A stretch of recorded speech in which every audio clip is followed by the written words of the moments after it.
Ang kwentong ito ay hango sa tunay na buhay. Karanasan ito ni Lando. Walang eksaktong taon. Lugar ng Apayao.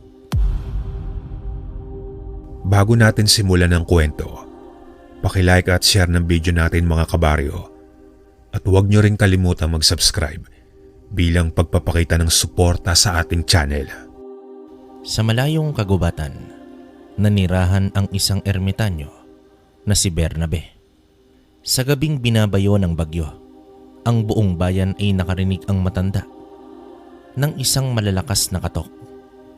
Napabalikwas naman ito at tumigil muna saglit upang pakiramdaman ang presensya ng tao sa labas.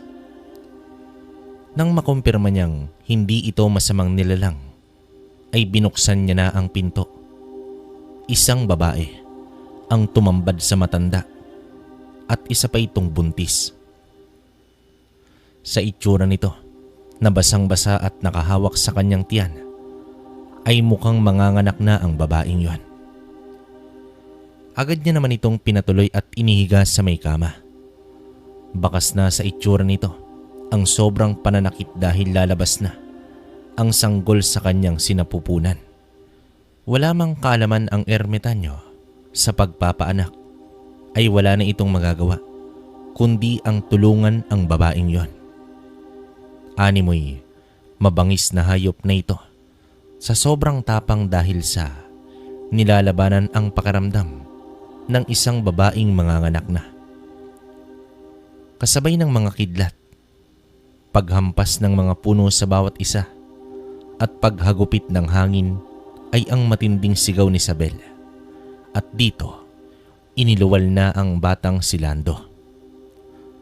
Ang batang ipinanganak sa ilalim ng mga bituin ay may mga mata na kumikislap tulad ng alitaptap at ang mga kamay ay puno ng kakaibang lakas. Ipinanganak si Lando sa ilalim ng matinding bagyo, isang senyales ng isang malaking pagbabago sa kanyang buhay.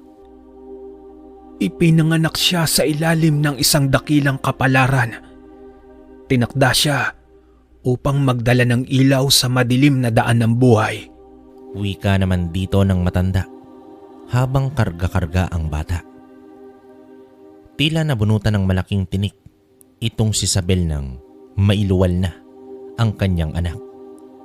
Nang humupa na ang bagyo at nasa ayos na itong si Isabel at ang sanggol at dito na nag-usisa itong si Bernabe kung papaano napunta ang isang buntis sa kagubatan at sa gitna pa ito ng malakas na bagyo.